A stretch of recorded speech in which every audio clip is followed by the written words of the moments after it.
Election ప్రచారం పోతున్నారు sir. ఇంత భయపడుతూ రేవంత్ రెడ్డి రాజకీయాలు ఎందుకు చేసుకున్నాడు? అట్లా కాదు, ముఖ్యమంత్రి ఆయన ఇట్లా టీవీ చూసుకుంటే రాజకీయాలు చేసుకున్నాడు.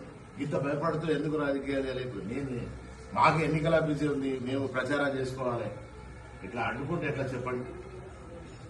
ఇప్పుడు చెప్పాలని వస్తాడు రేవంత్ రెడ్డి. అదే గుమ్లాపూర్ ప్రాంతంలో కాట్నపల్లి, మల్లన్నపల్లె, గుమ్లాపూరు, రామడుగు, గంగాధర వాటన్నిటికీ నీళ్లు ఇచ్చేది. నేను ఎప్పుడు 250 కోట్లు పెట్టి నిధులు తెచ్చినాం, ప్రారంభమైన నిర్వాసితులకు డబ్బులు ఇచ్చినాం. పనులు చేయబట్టి శాతం అయితే చొప్పదాంట్లో తట్టడు మట్టిని తీసుకుని శాతం కాకపోయాయి. ఈ నారాయణపూర్ రిజర్వాయర్ పూర్తిగా 2 ఏళ్లలో మా నిర్వాసితులకు డబ్బులు ఇవ్వకపోయాయి, పనులు ఇంకా జరుగుతలేవా? ఒక ముఖ్యమంత్రి వచ్చినప్పుడు ఈ ప్రాంత ప్రజలు ఏదో ఒకటి ఆశిస్తారు కదా. మరి నన్ను అడ్డుకున్నాడు కాదు, నేను ఎలక్షన్ ప్రచారం పోతున్నాను, నన్ను అడ్డుకోకూడదు. 4 గంటలకు 5 గంటలకు ఉంటుంది. ఆయన సమయం ఎన్ని గంటలకు ఉంటుంది?